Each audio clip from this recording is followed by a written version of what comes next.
आज के समय में कौन सा गांव, कौन सा शहर, कौन सा चौराहा, गली मोहल्ला ऐसा बचा है जहां ये नशा रूपी असुर ना पहुंचा हो।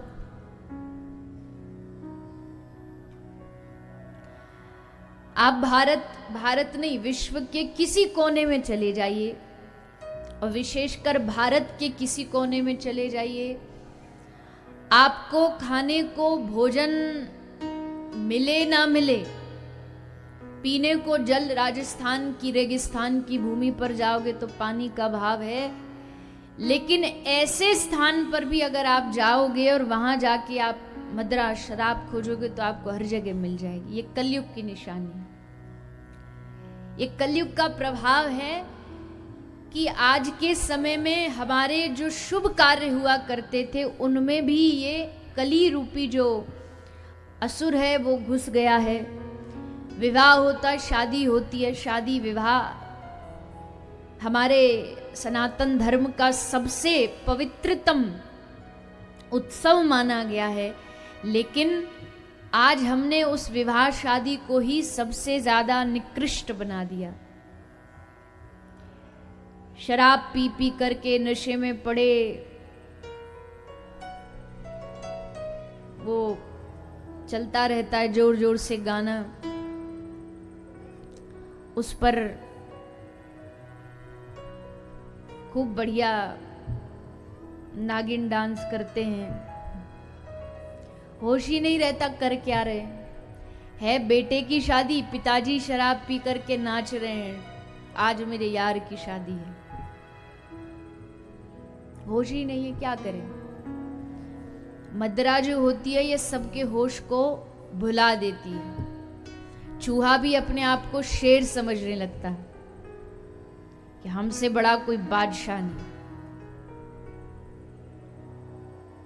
लेकिन महापुरुष कहते हैं कि भैया जहां नशा है वहां नाश है।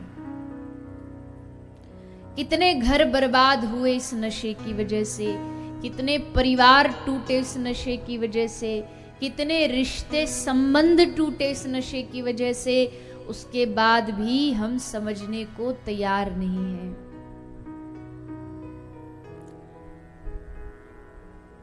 पुरुष मदिरा पान करके अपने घर की माताओं को, जो देवी स्वरूपा हैं, उन माताओं को गाली गलौज, मारना पीटना, अपशब्द उपयोग करना, अभद्रता करना, तांडव करना, युद्ध करना, और पड़ोसी बस वो नाटक पूरी रात देखते रहते।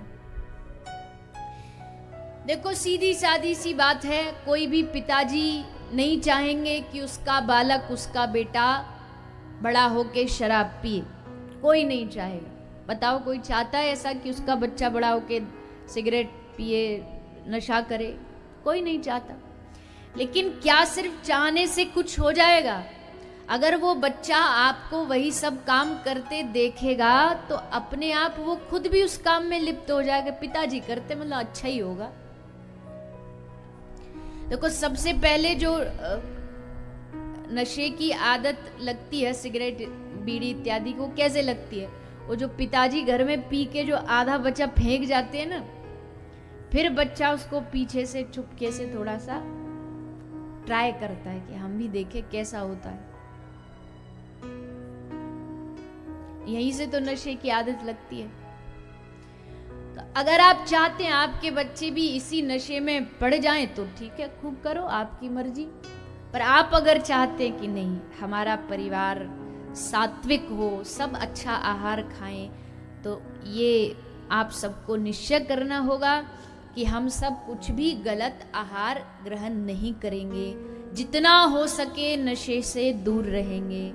सिगरेट, बीड़ी, तंबाकू, गुटखा, पान, ये सब क्या है? मैं फिर एक बार दोहरा दूं, भगवान ने कितना प्रकृति ने हमें कितना कुछ दिया है। कोई कमी करी क्या प्रकृति ने? इतनी सुंदर सुंदर चीजें दे दी, फिर भी हम उसी तंबाकू को जाके खाएंगे जिस पे स्पष्ट लिखा होता है, इतना बड़ा बड़ा फोटो छपा होता है कि इसको खाने से कैंसर होता है। एक आदमी भागा भागा दुकानदार के पास गया, दुकानदार को बोला, दुकानदार साहब ये आपने हमको नकली दे दिया, असली वाला दो। क्यों? ले इस पे तो लिखा तम्बाकू खाने से खांसी होती है, वो वाला दो जिस पे लिखा होता है तम्बाकू खाने से कैंसर होता है। मतलब पता है सब कुछ, सब जानते हैं, पर जानने के बाद भी मानते नहीं, मानने को तैयार नहीं। तो भारतीय परंपरा, सनातन संस्कृति, हम सब ऋषियों की संतानें हैं, हम सब मनु की संतानें हैं, हम देवों की संतान, हम कोई दैत्यों की संतान नहीं है। समुद्र मंथन हुआ, उसमें से मदिरा निकली तो उसको किसने पिया? दैत्यों ने, देवताओं ने नहीं। एक ऐसे ही विनोद में, हंसी में कहा जाता है कि जो अमृत पीते हैं उनको देव कहते हैं, मतलब देवता कहते हैं। जो अमृत पीते हैं उनको देव कहते हैं, जो विष पीते हैं उनको महादेव कहते हैं। भोलेनाथ जी ने क्या पिया समुद्र मंथन से? विष का पान किया। तो जो अमृत पिए उसे देव कहते हैं, जो विष पिए उसे महादेव कहते हैं, और जो रोज रोज पिए उसको पतिदेव कहते हैं। रोज पी करके घर में हल्ला गुल्ला, कहीं जान सिनेमा देखने की जरूरत नहीं, घर में ही पूरा तांडव हुआ रहता है। तो देखो, कथा का मतलब तो यही होता, परिवर्तन। कथा का मतलब क्या है? जीवन में सकारात्मक परिवर्तन आ जाए। तो कल आपसे एक बात कही थी, पहली चीज तो देखो, भजन, भक्ति, धर्म, सेवा, ये सब चीज जो शुरू होती है ना, सबसे पहला होता है हमारे खाने से, भोजन से। जो हम खा रहे हैं उससे हमारी बुद्धि पर बहुत बड़ा असर पड़ता है। तो पहली चीज आप लोगों को जो कथा के बाद अपनी शुद्ध करनी है, वैसे तो आप सब सत्संगी हैं, कोई गलत काम करते ही नहीं होंगे, पर फिर भी अगर कोई एक आध बैठा हो ऐसा, तो पहली चीज शुरू करिए, आहार को शुद्ध करिए, गलत नशा मत करिए। दूसरा, गलत किसी जीव जंतु को मार करके खाइए मत। कल भी इस पर चर्चा हुई थी। आप जितना जीवों को दुख कष्ट देंगे, परेशान करेंगे, उतना ही दुख स्वतः ही अपने आप हमारे जीवन में आएगा। आप सबने देखा, ये जो कोरोना आया, सच्चाई तो उसकी राम जाने, पर जो सब बताया गया कि ये कहाँ से शुरू हुआ? चाइना से शुरू हुआ। तो चाइना से जब ये आरंभ हुआ, तो चाइना के लोग क्या खान पान करते हैं आपने शायद देखा हो थोड़ा बहुत उसके फोन के माध्यम से। दुनिया की कौन सी चीज है जो उन्हें छोड़ दी हो? सब खाते हैं, सब जीव, कौन सा ऐसा बस चलना चाहिए वो जीव, उसको मार करके खाते हैं। उसका परिणाम देखो, पूरे विश्व ने ऐसा हाहाकार सहन किया। ये सब उसी बात का परिणाम, जो हम जीवों को मारते हैं ना, जीव तो बेचारे बोलते नहीं, पर प्रकृति फिर हमें छोड़ती नहीं। प्रकृति सोचती, अच्छा ऐसा करोगे जीवों के साथ, पशुओं के साथ, तो लो मैं बदला लूंगी। और फिर वही महामारी के रूप में, कभी प्लेग के रूप में, कभी कोई वायरस, कभी कोई रोग, कभी कोई महामारी के रूप में आता है। तो उसके बाद भी हम नहीं समझते। इसलिए अब समझ जाइए, कथा आपके शहर में आई है, इसका मतलब ही यही है, ये कथा आपसे कुछ आपके जीवन को अच्छा बनाने के लिए आई है। तो मद्यपान यानी नशा की ओर से आए हुए सभी हरि वैष्णव भक्तों का, संत जनों का स्वागत, अभिनंदन, वंदन। पूज्य देवी जी मंचासीन हैं, श्री चरणों को नमन करते हैं। आज की बड़ी ही दिव्य पावन में कथा, पावन पुनीत कथा, भक्त और भगवान से ओतप्रोत जीवन को मंगल कर देने वाली कथा आप सभी श्रवण करेंगे। तृतीय दिवस की पावन बेला में हम सभी प्रवेश कर रहे हैं। आप सभी को यह भी विदित है कि यह संपूर्ण कथा गौवंश के लिए, साथ ही बेजुबान जानवरों के लिए पूर्ण रूप से समर्पित है। पूज्य देवी जी का संकल्प और आप सभी का उद्देश्य इस कार्य से जुड़ा हुआ है। आइएगा, आप श्री का नाम निवेदित करने से पूर्व जिन्होंने गौ सेवा के लिए अपनी राशि समर्पित की है, उससे पूर्व सभी से निवेदन एक बार जोरदार ताली बजाकर सभी का अभिवादन करें। श्रीमती मौसमी कुमारी जी, श्रीमती नीतू केसरी जी, आप श्री के द्वारा 606 रुपए गौ सेवा के लिए समर्पित हुए हैं। एक बार जोरदार ताली बजाकर अभिवादन करें। आप श्री से मेरा निवेदन है, आप मंच की ओर आकर पूज्य देवी जी के कर कमलों से आशीर्वाद ग्रहण करेंगे। और साथ ही एक संस्कार से जुड़ी हुई एक बात है, हमारे बीच में आदरणीय शंकर खंडेलवाल जी हैं, उनकी 2 बेटियां, जैसे ही कल उन्होंने सुना कि गौ सेवा के लिए राशि समर्पित की जा रही है, सेवा कार्य है, अपने ही गुल्लक को तोड़कर आप श्री ने गौ सेवा के लिए राशि समर्पित की है। बड़ा सुंदर नाम, बड़ा सुंदर संस्कार से जुड़ा नाम, वंशिका खंडेलवाल, साथ ही आराध्या खंडेलवाल, दोनों के लिए एक बार जोरदार ताली बजा दीजिएगा। वंशिका खंडेलवाल जी के गुल्लक से 500 रुपए निकले तो उन्होंने 500 रुपए की सेवा राशि समर्पित की। एक बार जोरदार ताली बजा दीजिएगा, बहुत अच्छा लगता है। साथ ही आराध्या खंडेलवाल जी, आप श्री के द्वारा 1100 रुपए सेवा में समर्पित हुए हैं। बहुत बहुत धन्यवाद, बहुत बहुत साधुवाद। नन्ही मुन्नी बिटिया से निवेदन है मेरा कि आप श्री मंच की ओर आएं और साथ ही पूज्य देवी जी के कर कमलों से आशीर्वाद ग्रहण करें। आप सभी का भी अपना नाम अंकित हो, आप सभी भी परोपकार करें, आप सभी का भी नाम सेवा कार्य से जुड़े, ऐसा आप सभी प्रयास करें।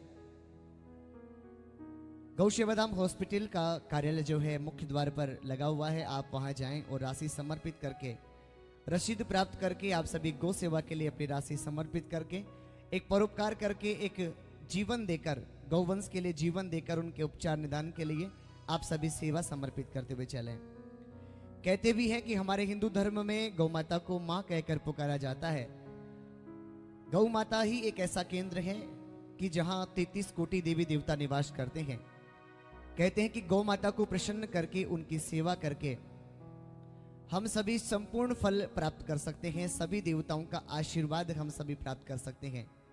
आप सभी छोटी छोटी नन्ही मुन्नी बिटियाओं की तरफ देखकर एक बार जोरदार ताली बजा दीजिएगा।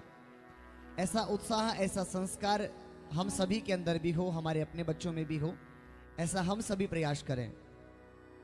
साथ ही कहते भी हैं कि चिड़िया चोंच भर ले गई नदी घटे ना नीर, चिड़िया चोंच भर ले गई नदी घटे ना नीर, दान देत धन ना घटे, कह गए दास कबीर।